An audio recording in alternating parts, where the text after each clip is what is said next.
Muito bem, pessoal da TV vazealegre.com, do site vazealegre.com, nosso boa tarde. Muito obrigado a vocês pela companhia de sempre, desejando aí que todos tenham uma terça-feira maravilhosa. E estamos aqui mais uma vez para um dos nossos encontros, para trazermos e para levarmos informações para vocês aqui no nosso canal, tá? Agradecendo sempre pela companhia de vocês aí nos nossos encontros diários. Bom, hoje aqui no É Bom Saber, a gente vai falar com o advogado Dr. César Júnior sobre regras para apresentar atestado médico no trabalho e também sobre uma questão bem comum, que é a questão do vizinho barulhento, o vizinho que liga som muito alto, às vezes liga o carro na frente da casa, barulho, enfim. Então a gente vai tratar desses dois assuntos hoje aqui para que você possa tirar algumas dúvidas em relação a isso. Doutor César, tudo bem? Tudo bem, Leonardo? Boa tarde. Boa tarde a todos os internautas, né? Fico muito feliz em estar aqui novamente. Descansou bem na Semana Santa? Foi tranquila? Foi em paz? Foi em paz, foi tranquila, graças bom, a Deus. graças E a você, Deus. foi tudo bem? Tudo na paz, graças a Deus, né? Bom, vamos lá. Então, depois da Semana Santa, voltando à rotina, né? Assim? Voltemos. Pronto. Doutor César, regras para atestado médico no trabalho. É sempre uma coisa questionável, né? Tem muito patrão que não gosta muito dessa história de atestado, não, né? Infelizmente, né? Tem muitos patrões que eles implicam muito, né, com a questão dos atestados médicos, mas quando é verdadeiro é necessário, né? A saúde está em primeiro lugar. Pronto. Então vamos lá, deixa eu fazer aqui a primeira pergunta em relação a essa questão de atestado médico no trabalho. Deixa eu ver aqui o que eu separei para perguntar para você. Em relação existe alguma previsão da legislação que fixa um prazo aí para o empregado apresentar o atestado médico à empresa? O certo é até fazer a ficha no final contábil a ficha, digamos, do fechamento mensal de funcionários, dos provimentos dele, né? Que é quando é feito o balanço do que vai ser pago por funcionário. Até né? antes do dia dele receber o salário, é isso? Isso, porque assim, quando um funcionário falta, aquele dia deve ser descontado do salário dele. O que impede esse desconto é justamente o atestado médico. Então, o ideal para o empregado é apresentar o atestado médico logo no dia seguinte que voltar da condição que o fez deixar em casa, né? Ou a consulta, ou etc. Mas, assim, digamos que o prazo limite é até ele receber o salário para caso ele não receba aquele desconto no seu salário, né? E mesmo assim, caso ele receba esse desconto, ele apresentando um atestado válido, ele tem o direito de ter essa compensação no mês subsequente. Então não adianta também brigar com o patrão, né? Se você não apresentou, não deu tempo, a coisa já estava fechada, então eu entrei em acordo para no próximo mês a coisa ficar clara, ele recebeu o que deixou de receber, né? No mês subsequente. Pronto. E o atestado expedido por dentista. O camarada está com dor de dente, opa, não posso ir trabalhar, aí vai e leva o atestado. Enfim, é válido também para justificar a falta do empregado ao serviço? Sim, com certeza. Vale o dentista, ele é um médico, né? Ele é um médico especialista odontológico. Então, assim, o atestado dele também vale. E vale ser oportuno em ver que a dor de dente não tem coisa pior no mundo, não, né? Então, um tratamento em que você tem que se submeter a um tratamento, uma obturação, um canal, uma restauração, o que seja, em que deixe você durante um dia todo ou até meio período fora do seu ambiente de trabalho, o dentista emite o atestado e vale sim como desconto. Pronto. Eu queria que você explicasse para a gente um pouquinho o que é CID, que pessoal, é Classificação Internacional de Doenças, e se o empregador, o patrão, o funcionário chega com atestado, mas não tem CID lá explícito no atestado, o empregador diz, o patrão diz, não, mas tem que ter, o médico tem que colocar, senão eu não aceito. É obrigatório aparecer essa CID essa classificação no atestado da doença? Não. O CID, explicando como você pediu, o CID ele é a Classificação Internacional de Doenças, como você mesmo disse, determinadas numerações que individualizam todas as doenças. O médico, ele na receita ou no atestado médico, querendo ele individualizar, claro, é bom porque torna-se uma segurança a mais, porque você individualiza a condição em que o paciente está, ele coloca esse CID.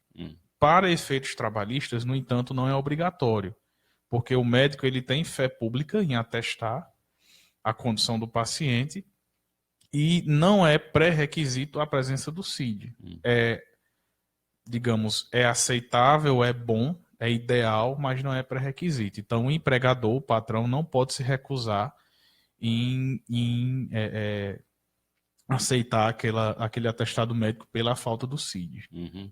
A questão da empregada gestante, né? A funcionária está gestante, ela pode ser dispensada por justa causa, pode ser demitida, caso ela apresente um atestado médico comprovadamente falso, para poder justificar as ausências no decorrer do período de trabalho? Sim. Como nós já falamos antes, né, em outros programas, a gestante ela tem a chamada garantia de emprego, que é uma garantia que ela tem durante o período gestacional e 5 meses após o nascimento da criança, que ela não pode ser demitida. Todavia, essa demissão é sem justa causa. O empregador não pode, de livre e espontânea vontade, colocá-la para fora. Mas existe uma exceção, que é a demissão por justa causa. Sendo por justa causa, não existe garantia. Então, a apresentação de atestado falso é a chamada ato de improbidade, que está no artigo 482 da CLT, item A, que é o chamado que gera a justa causa por ato de improbidade. Ou seja, a gestante ela não pode se utilizar dessa condição que ela está de gestante para faltar, ir no médico, dizer, rapaz, tem um médico amigo dela, de repente, uma consulta, e dizer assim, olha, eu preciso do atestado e tudo mais. Não pode. Não tão somente a gestante, como ninguém. Não, a apresentação de atestado médico falso, além da carga penal que pode recair sobre aquela pessoa, gera esse ato de improbidade e gera demissão por justa causa. O empregador, o patrão, pode fazer a demissão por justa causa do empregado. Ele está totalmente coberto. E vale salientar que o atestado falso, tanto quem dá, o médico quem dá, como a pessoa que recebe, elas podem ser processadas penalmente. Tanto pelo crime de falsidade documental, como de falsificação de documento. Tem médico que não quer dar atestado de jeito nenhum. Já vi muito médico dizer, eu não gosto de dar atestado porque posso ter problema. E realmente pode, né? Dependendo da situação. Bom, se ele estiver atestando coisa falsa, sim. Mas é isso mesmo, porque tem pessoas que forçam barra. Né? Assim, tem a pessoa que força a barra, ele não é obrigado, ele não é compelido, ninguém é obrigado a fazer nada senão em virtude da lei. Ele não é compelido a apresentar fatos irreais no atestado, até porque ele está colocando o nome dele naquele atestado e a partir do momento que ele atesta, ele está cometendo um crime. Se a pessoa não tiver com aquela condição, ainda mais se ela se utilizar daquele atestado para se beneficiar de 3, 4 dias fora do emprego, 1 dia, ou de qualquer outra forma, né? Muito bem, manda um abraço para Marlúcio Lima, Thaís Máximo e Rita Silveira com a gente. Agora vamos falar de vizinho barulhento. Alô, você que tem vizinho barulhento, ou se você é um vizinho barulhento que acha bom ligar som toda hora, acha que pode ligar o som a toda hora, que não incomoda, ou se incomoda, não se importa porque incomoda. Como é que a gente pode lidar com essa questão dentro da lei? Existe um período estabelecido para a pessoa utilizar um som na sua casa? Existe uma regra estabelecida que diz, olha, até tal hora não interessa, pode, a gente pode ficar com som alto, porque é lei. Ou não, o pessoal se engana muito em relação a essa legislação. Há um engano, né, na maior parte das vezes. Não existe, vale salientar, vale deixar bem claro que não existe um período no dia em que é permitido os excessos. Essa parcimônia que ficou comum de que som pode até às 10 horas da noite, isso não existe.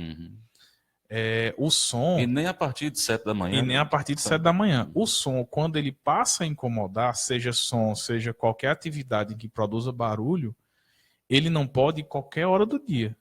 Porque você está perturbando o sossego alheio da pessoa. E isso é uma contravenção penal, que é um crime de menor gravidade. Está no artigo 42 da Lei de Contravenções Penais, que gera prisão simples de 6 meses e multa.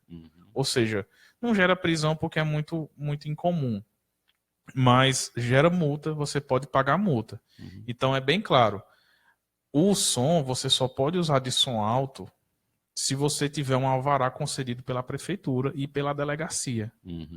Se você vai fazer uma festa, um evento, alguma coisa. É uma coisa esporádica, né? Uma coisa esporádica. Se você, por exemplo, vai fazer particularmente um aniversário, alguma coisa assim, o ideal é você ter uma autorização para aquele ambiente sonoro, para caso você receba reclamações, você está coberto pela lei. Você apresenta o seu alvará e você vai estar coberto. Caso isso não aconteça, em momento algum do dia, independente de horário, caso você esteja ultrapassando o limite que a legislação ela estabelece um número de decibéis. Eu não recordo agora quantos decibéis são. Se eu não me engano, 55. Mas também, doutor César, que não adianta nem dizer, porque o vizinho não vai ligar também para o isso. vizinho não vai ligar e é muito difícil também. As equipes elas não têm um aparelho medidor. Por causa do sucateamento das nossas forças policiais, elas raramente andam com medidor de decibéis, né? Então, assim, não existe uma questão de horário, existe questão de limite audível. Então, não importa essa questão de horário de 10 horas da noite. O que tem em relação a 10 horas da noite, que fica claro na legislação, é que a partir das 10 horas até as 6, não pode absolutamente nada. Não é baixar, não é diminuir.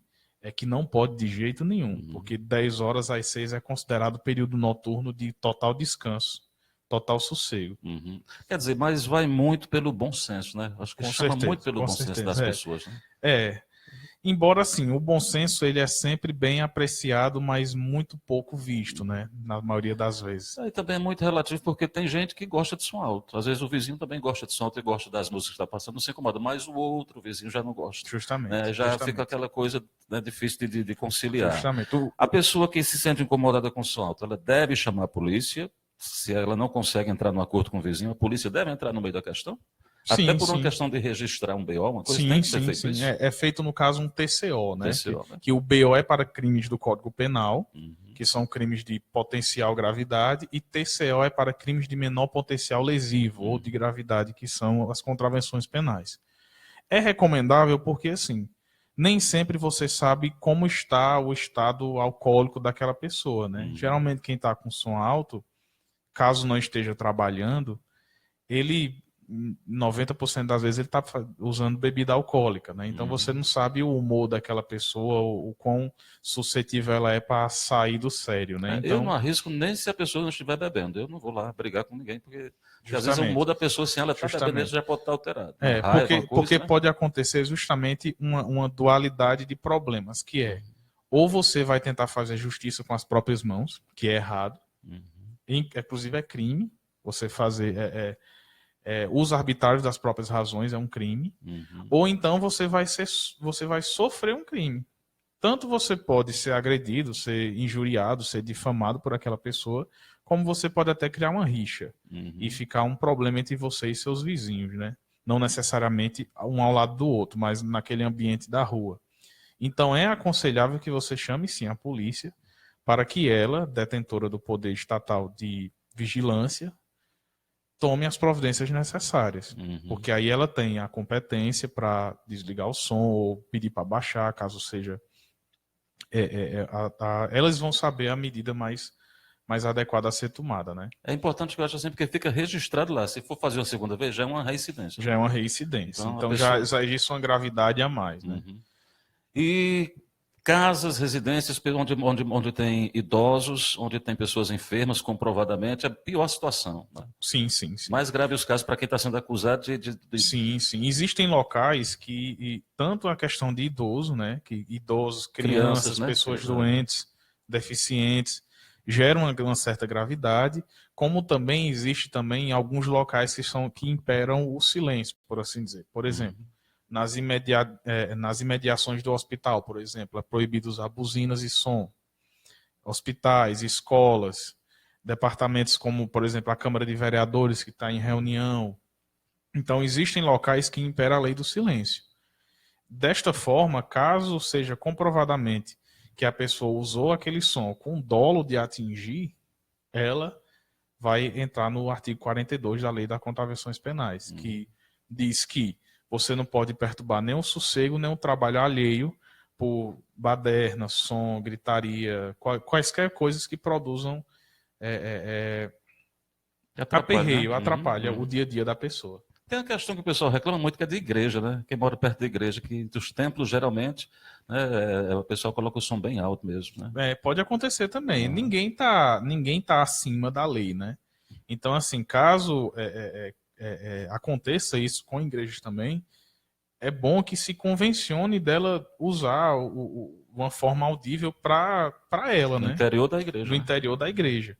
Assim como também existem casos, eu já vi aqui na nossa cidade, que, por exemplo, às vezes a igreja vai usar a rua, ela tem que ter um alvará para usar aquele som. Porque no alvará, a prefeitura e a delegacia, elas delimitam o período que ela pode usar e ela fica legal. Uhum. Então, qualquer pessoa, qualquer entidade que provoque o desassossego alheio, ela já está entrando no direito do outrem. Uhum. Então, entrou no direito de outrem, você já está agindo à margem da lei. Nesse caso, cometendo uma contravenção, né, que é um crime de menor potencial gravidade. Eu imagino que esse tipo de denúncia também pode ser anônima, né? Você pode ligar e dizer, Sim, né? sim. Para denunciar. A polícia, tanto a polícia como os órgãos de proteção ambiental, né? Porque o som é questão ambiental. Uhum. O ambiente sonoro está sendo atingido. Pode fazer a denúncia anônima e, caso a depender da gravidade ou até da reincidência, aquele som pode ser recolhido, pode ser preso aquele som que está sendo usado. A pessoa também vai ter que vai acompanhar, vai responder um processo. Então, a polícia ambiental, nesse caso, não necessariamente dizendo aquela polícia que trabalha nas florestas, da polícia ambiental, a polícia militar, ela se reveste do caráter ambiental para agir nesses casos, né? Eu só digo uma coisa, pessoal. Se você passa por essas situações, não vá brigar com seu vizinho, não vá dizer piada. Procure o caminho mais, vamos dizer assim, um caminho mais seguro, de forma que você haja dentro da cidadania, né? Utilize as ferramentas que você tem o direito, né? A questão da polícia para fazer uma investigação lá no caso, para verificar se realmente está acontecendo, para orientar, porque às vezes uma orientação também resolve a coisa, né? Com certeza. A boa educação, ela cabe em qualquer canto, né? De ambas as partes, tanto da pessoa que está sendo o infrator, como da que está sofrendo a infração, né? A boa educação e a civilidade cabem em todo canto.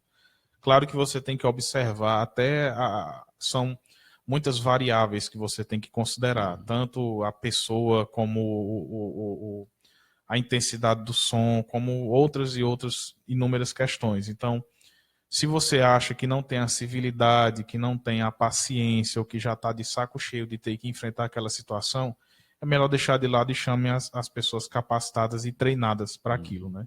É porque eu acho importante, às vezes as pessoas elas se acham, elas agem até sem querer, acham que pode fazer tudo. Por exemplo, às vezes interdita uma rua para fazer uma festinha ali, mas não fala com o vizinho que vai interditar a rua, e coloca o vizinho numa situação difícil, ele pode querer sair de uma garagem, pode querer entrar.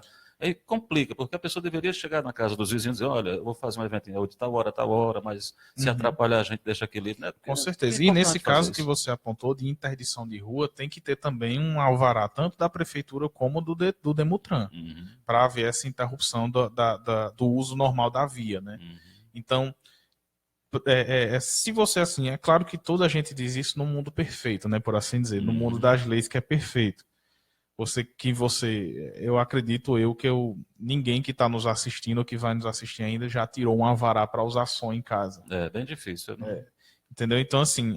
Mas é o ideal. É o ideal. É o que diz a lei. Agora, sim, também tem que ver, não é som, você vai arrumar a sua casa, você vai encontrar com os amigos e vai ligar o som ali e você tirar um alvará. Não, calma.